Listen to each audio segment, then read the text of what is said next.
I welcome you all for today's lecture, that is module 2 and lecture 2. In this lecture, we will be discussing about the combination set, the vernier caliper. The combination set is mostly used by machinists in the workshop for various purposes. So, we will study the construction part of the combination set and what are the various uses of combination set. Then we will move to vernier caliper and we will learn the construction and various parts of the vernier caliper, and then how to use the vernier caliper for inside diameter measurement, and then ID measurement and OD measurement, outside dimension measurement, and then we will see what are the various types of vernier calipers available. Then we will move to height gauge. We will study the construction of the height gauge and various applications of height gauge, and then what are the various types available, that also we will study. Now, first let us study the combination set. Now, the figure shows a combination set wherein we have this steel rule, and we can observe that at the center we have a groove. I can see that on both edges we have scale. One side it is in English system, and on the other side it is in metric system, and 3 units are mounted on the steel rule. So, this is called center head. You can see there is a screw for clamping this center head to the steel rule, and then we have protractor head. So, you can see the protractor fixed to the head, and then again at the center there is a screw for the clamping purpose. We can always rotate this part, and we have to insert the workpiece between the steel rule and this surface, so that we can directly get the angles. And then the third part is square head.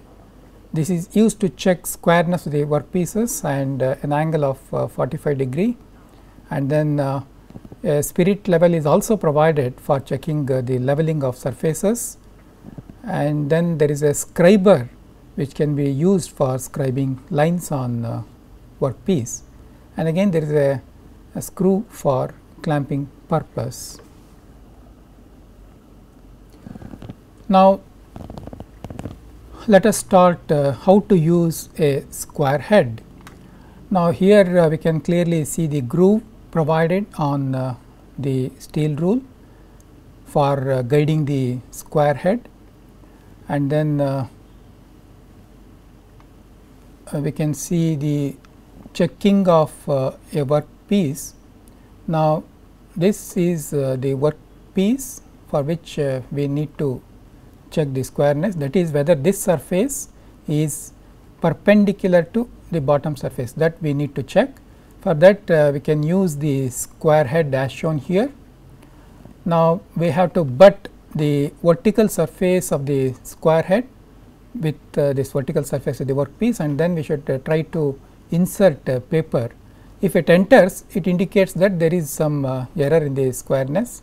If it does not enter, then it indicates that the squareness is okay. So, if you want any gap measurement, then we can, instead of paper, we can always use thickness gauge which has various leaves of different thicknesses. So, by selecting the proper leaf, and if we try to insert that leaf, if it enters, then a dimension is mentioned on that particular leaf. So, if 0.01 mm leaf enters here, that indicates that the error at this over this height is 0.01 mm. And then this shows the square head with the scriber, and there is a space provided for inserting the scriber. Now, we will see the center head. This is the steel rule with the groove, and you can see on the this side we have metric graduations. No, I am sorry, this side we have English graduations, and here we have metric graduations. Now, this center head, you can see the angle between these two surfaces is 90 degree. So, with respect to this blade edge, this angle will be 45 degree, and again this angle will be 45 degree. You can see that there is a groove provided in the center head for inserting the steel rule. Now, how to use the center head? This is used to find centers of cylindrical objects. So, we have a cylindrical object here, and we have to place the two legs of the center head as shown here. One leg should touch the workpiece here, and the other leg will be touching the other side of the workpiece, which we cannot see here. And now, we have to take the scriber provided in the combination set, and then we have to scribe a line by taking the edge of the steel rule as a reference. We can always draw a line, we can scribe a line, and then we have to rotate the workpiece, and again we have to draw one more, we have to scribe one more line. So, intersection of those two lines will give the center point of the workpiece. So, that we can see here we have a line scribed on the workpiece surface, and we have another line scribed on the top surface of the workpiece. The intersection gives the center of the round workpiece. Now, let us study how to use square head with steel rule to measure the height of the workpieces. Now, you can see the square head is placed as shown here, and the steel rule is vertical.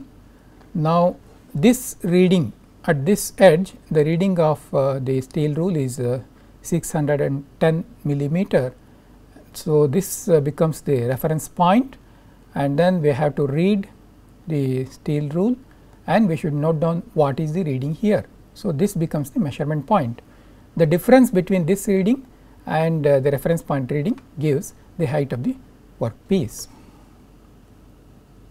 Now, you can see the reading at the top surface of the workpiece is we have to read from the top 470, 475, 480, 481, 482 millimeter.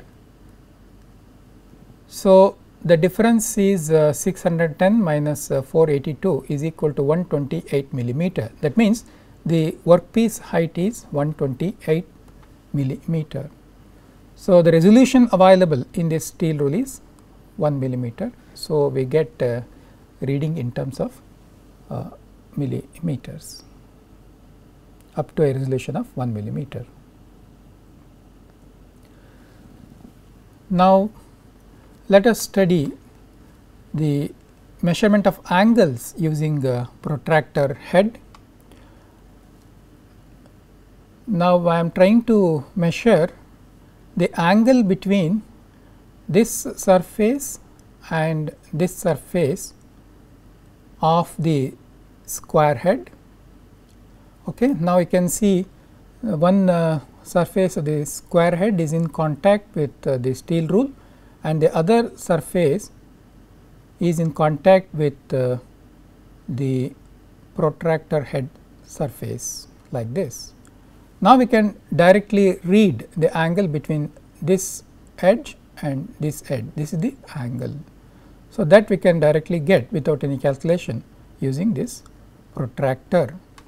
So, the reading, how to read the protractor I have shown here. I can see here this is 0 degree, 10 degree, 20, 30, 40, 45. This is the reference line. So, this angle is 45 degree. So, 180 minus 45 gives this angle, that is 180, 170, 160, 150, 140, 135 degree. So, 135 degree is the angle between this edge and this edge. Now, let us start the discussion on vernier caliper. Now, we can see here we have a steel rule and we have a outside caliper. So, outside caliper does not have its own graduated scale. So, we always use outside caliper along with the steel rule. So, one leg will be gives the reference point and another leg gives the measurement point, and then we have to transfer this distance over this steel rule to get the dimension of the workpiece. Now, this is this vernier caliper is a combination of these two, in the sense we have two measuring jaws. Okay. So, one corresponding to this leg, the other one corresponding to this leg. Now, let me show a vernier caliper.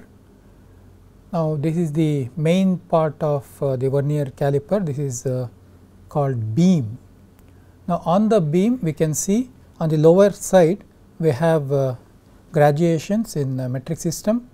On the upper side of the beam we have graduations in English system. To the beam a jaw is fixed. So, this is called fixed jaw, and this portion is measuring head. Measuring head accommodates vernier scales. So, this side the vernier is in the inch system, and here the vernier is in the metric system. Now, to the measuring head a jaw is fixed. So, when we move the measuring head, along with that this moving jaw will also move. These are the measuring surfaces. So, this is the measuring surface of the moving jaw, and this side we have the measuring surface of the jaw. A knurled knob is provided, so that we can put our thumb here and then we can move the measuring head. At any desired location we can clamp the measuring head with the beam by tightening this screw. So, these two jaws are used for measuring outside dimensions, and these two jaws are used for measuring inside dimensions. Guiding surfaces of the vernier caliper, you can see here, this is one guiding surface, this is another guiding surface. So, on these finely ground guideways, this measuring head will move. Now, before using the vernier caliper, it is very important to check that whether there is any clearance between the beam and the measuring head.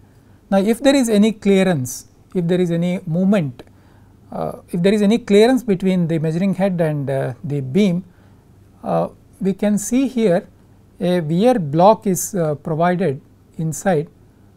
So, we have to operate these two screws, and then that slackness can be eliminated, and then we can use measuring instrument. Now, we can see the measuring surface.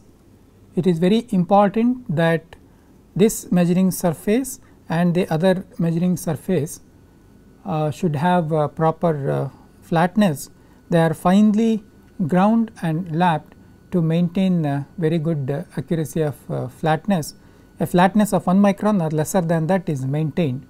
And another very important thing is this measuring surface and this measuring surface should be parallel to each other, and a parallelism of 1 micron or lesser than that is maintained. Now, we can see the main scale and vernier scale clearly. The main scale is having a resolution of 1 millimeter, Now, when we take the reading, for example, I want the distance between this surface and this surface. Now, we can read. First, we have to read the main scale. So, main scale reading is 10 millimeter, 11 millimeter, 12, 13, 14, 15. Now, you can see 0, this reference line is crossing 15th graduation. That means, 0th line on the vernier has crossed 15th division. So, main scale reading is 15 millimeter, and then we should look for the coinciding division. Now, we can see that the graduation marked 9 is coinciding with the graduation marked 6 on the main scale. That means, this graduation 9 means 9 into 45, totally 45 graduations are there up to 9. So, 45 into the resolution, that means 0.02 millimeter is equal to 0.9 millimeter. So, this 0.9 millimeter we have to add to the main scale reading. So, main scale reading is 15 millimeter and vernier reading is 0.9 millimeter. So, total is 15.9 millimeter. So, that is the distance between these two measuring surfaces. So, this is how we should take the readings. Now, let me show how an external dimension can be measured using vernier caliper. I have taken a round part, the outside diameter of which I have to measure. So, we have to hold the workpiece between the two jaws, and then we have to slowly move the jaws closer to the workpiece. We should never use the ends of the jaws, we should always try to use the center portion of the jaws. Now, I am moving the jaw.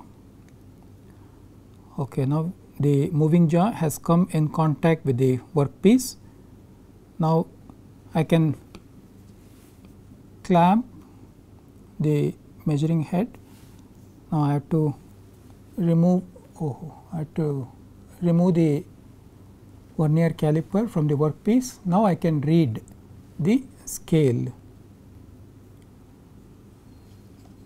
Now, we can see we have the 0th line here. It is just crossing the 5th graduation on the main scale. That means, this from 0 to 5 it is 50 millimeter. That means, 50 millimeter is the main scale reading. Now, I have to look for the coinciding division. We can see that this graduation marked with 4 is coinciding with the graduation marked 7 on the main scale. That means, from 0 to 4 20 divisions are there. So, the resolution of this is 0.02 into 20 divisions, that gives 0.4 millimeter. So, we have to add 0.4 millimeter to the main scale reading, then we get the outside diameter of the workpiece, that is 50 plus 0.4 is equal to 50.4 millimeter is the outside diameter of the workpiece. Now, let me show how the inside diameter can be measured using the vernier caliper.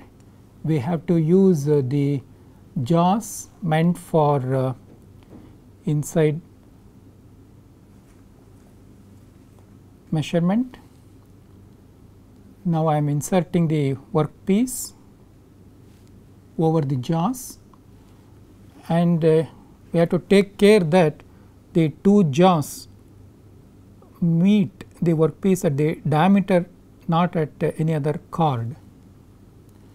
So, now we can take the reading. The reference line, that is 0th line on the vernier, is coinciding with graduation marked 2 on the main scale. So, the inside diameter of the workpiece is equal to 20 millimeter. Now, we can see here both the jaws are in contact and we have 0 on the vernier. It is coinciding with 0 on the main scale. So, when this happens, it indicates that there is no 0 error in the instrument. And now, we can observe the main scale. So, main scale graduations we can clearly see. This is the range of this instrument is 0 to 150 millimeter with the resolution of the main scale is 1 millimeter. Now, we have to get more accuracy, the vernier principle is used in this instrument. Now, we can observe that 0 to 49th reading of the main scale is taken and that is divided into 50 graduations. That means, the resolution of this instrument is 1 upon 50 millimeter, that is equal to 0.02 millimeter. That means, each graduation, the distance between any two graduations on the vernier represents a movement of 0.02 millimeter. And now, we will see what are the variations available in the vernier caliper. Now, the photograph here shows a dial caliper. Okay. Instead of vernier, see in the vernier what happens is we have to see which graduation on the vernier is coinciding with a graduation on the main scale. So, it will take some time for reading and some effort is required to search that coinciding division. So, that can be eliminated by using a dial caliper. You can see here instead of vernier, again we have the main scale with graduations. The resolution of the main scale is 1 millimeter. The range of this instrument is 0 to 150 millimeter. See, all the parts of the vernier caliper, they are made out of stainless steel, so that they are not corroded and they are properly hardened and stabilized, so that internal stresses are relieved. Now, you can see in the place of vernier we have a dial indicator. Again we have a knurled knob for moving the moving jaw. So, again this can be used for outside measurement as well as inside measurement. And one more thing we can observe here, we have a depth bar. So, when we move the moving jaw, the depth bar also will move out. Using this moving depth bar and the edge of this beam as reference, we can always measure depth of the workpieces or depth of some blind holes. So, such things can be measured. Now, we can see a close view of dial caliper. The main scale resolution is 1 millimeter and we can observe this dial caliper wherein the resolution of this dial is 0.02 mm. That means, the distance between these any two graduations indicates 0.02 millimeter. That means, if the pointer moves from this graduation to this graduation, it will be 0.1 millimeter, and then for one complete revolution 0.1 millimeter, 0.2 millimeter, like this. This is 1 millimeter. So, if the pointer moves from 0 to this 0, it will be 1 millimeter. Again, when the pointer moves from this 0 to this 0, again it is 1 millimeter.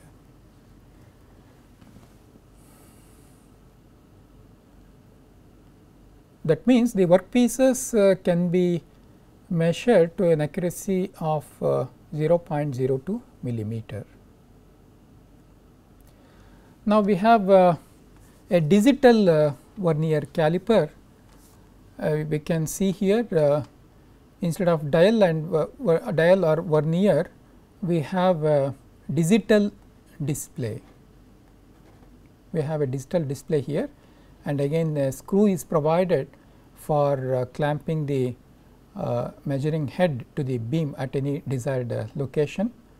There is a knurled knob for moving the measuring head. Now, we can say how this senses the movement. So, below inside of this beam we have a capacitive sensor, and over that there is a protective coating which has a main scale. So, when the jaw moves, moving jaw moves, the distance moved is sensed by using the capacitive sensor. Again we can see the depth bar here. Now, this is the close view of the digital display of the digital vernier caliper. We can see there are two buttons. So, this one is for switching between inch system and millimeters. This can be used for measurement in both units, inch units as well as in millimeter unit, and this button is provided for starting the measurement or switching off the measuring head. And provision is there for data transfer to the microprocessor. A cable is provided for so that the measurements can be transferred to a computer for statistical control analysis. Now, there are other kinds of calipers, vernier calipers. You can see here coolant proof digital caliper. Sometimes what happens, the operator is running the machine, is machining some component, and then some coolant is continuously applied on the machining zone. Now, during that time, he whenever he wants to measure the diameter, he stops the machine and then he takes the caliper and he tries to measure the diameter of the workpiece, or if it is milling, he checks, he wants to measure the diameter, the length of the workpiece. During that time, the coolant may splash on the instrument. So, it may damage the instrument. So, recently the coolant proof calipers are developed. Even if the coolant splashes on the instrument digital caliper, nothing will happen. So, the proper gaskets are provided and leak proof arrangement is provided, and they are also tested in the pressurized chambers to check whether they are really coolant proof or not. Now, we have extra long jaw caliper. Again you can see the beam construction remains same, only thing is there is difference in the jaw length. So, these are extra long jaws. For example, sometimes the workpiece will be having some features like this.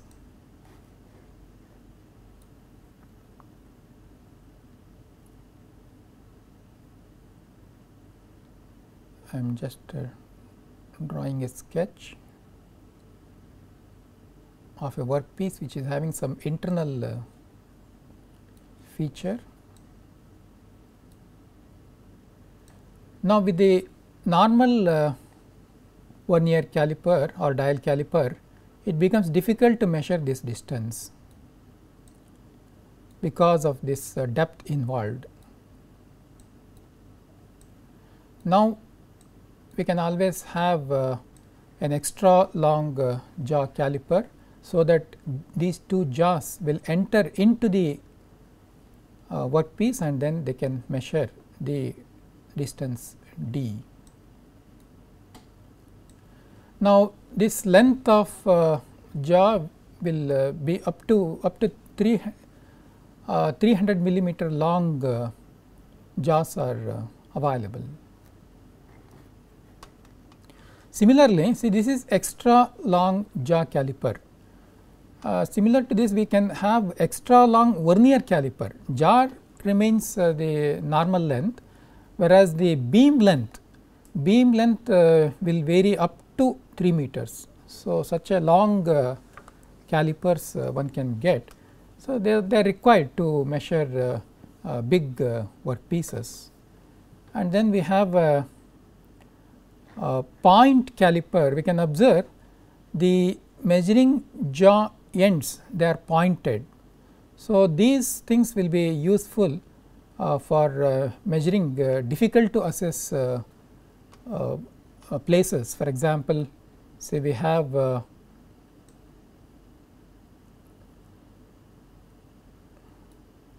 workpiece like this.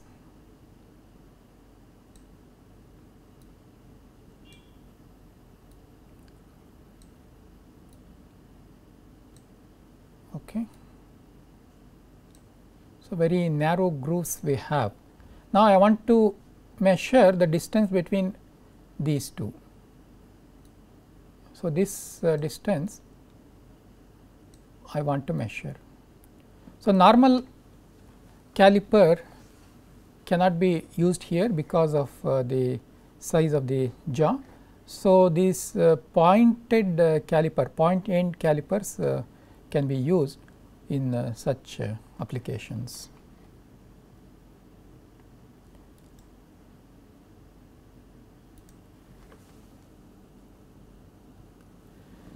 Now, there are digital calipers with special attachments. You can see here we have a normal measuring jaw here, but with special attachments. Different kinds of attachments are possible. So, such attachments will be useful depending upon the application. For example, here we have flat surface and here it is pointed. So, if you have a workpiece like this,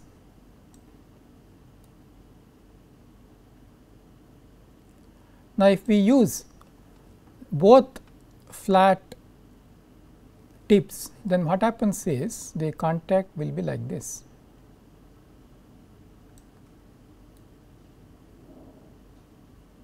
So, here there will be gap.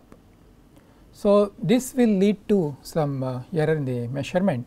So, it is necessary that a point contact, here there is point contact, because the one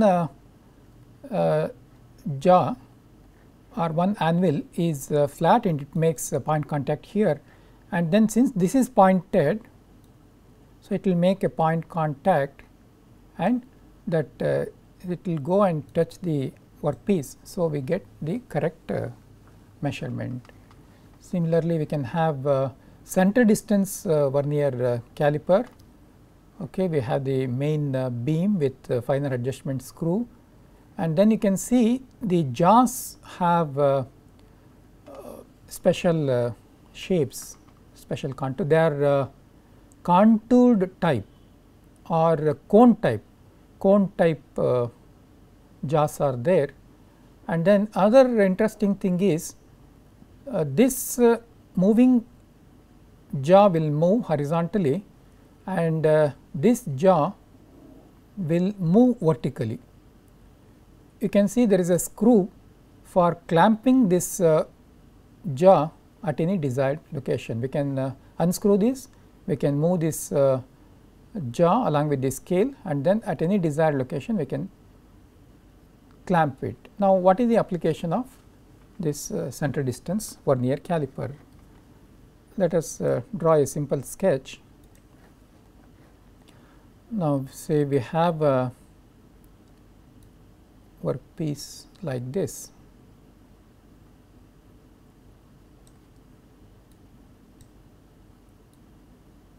We have a hole here,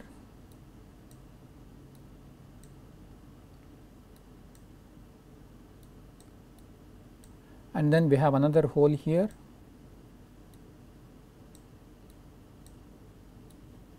Now, I want to know the center distance between these two holes. Now, since the two holes they are not in the same planes, they are this different planes. So, we cannot use ordinary center distance vernier caliper. So, in that case this special center distance vernier caliper will be of grateful, it will be very useful. So, this cone will go here, and then this cone can be moved, and then it will enter here like this, and then we can read the center distance. Now, we can see other types of calipers.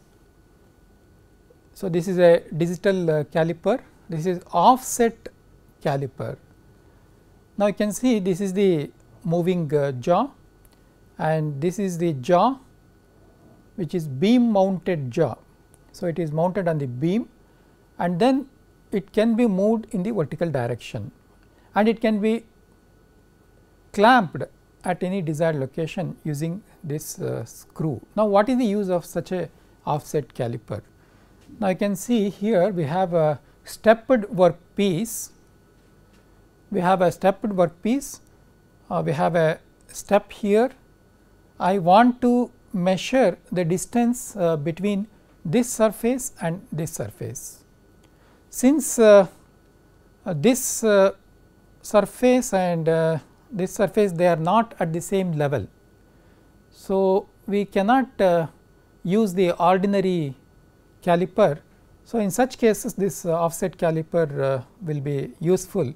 We can move this beam mounted jaw, so that it will be in contact with this vertical surface, and this jaw will be in contact with this vertical surface, and then we can directly read what is the distance. Now, we can always have a variation of jaws. So, in this case we have a radiused jaws. You can observe the jaws have a shape, they are radiused. So, such radiused jaws will be very useful when we want to measure the internal diameter of the holes accurately. So, say when we use the radiused jaws, the contact will be proper, point contact will be there, and we get the correct measurement of the internal dimension.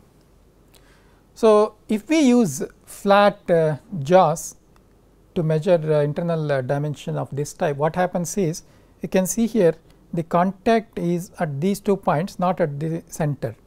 So, this much error will be they get entered, the error gets entered, or error gets creeped in. So, we do not get the correct inside dimension. Now, we have offset center distance caliper. So, we have a workpiece like this, we have a hole here and we have another hole here. I want to get the center distance between these two. In such cases, offset center distance caliper will be very useful. Now, we have another kind of arrangement in the calipers. Now, you can see here the jaws are provided on the bottom of the caliper, okay. And one jaw is having a flat surface and another jaw is conical. Now, you can see the front view here, this is the jaw having flat surface, flat measuring surface, and here we have a cone shaped jaw. Now, what is the use of such an arrangement? Now, when we have a workpiece like this, there is a hole here. I want to know the distance of center of hole with reference to this vertical surface. So, in such cases we can measure the edge to center distance, edge to center distance using this type of edge to center caliper. So, this jaw will come in contact with this vertical surface of the workpiece, and then the cone will enter into the hole, and we can directly read this distance.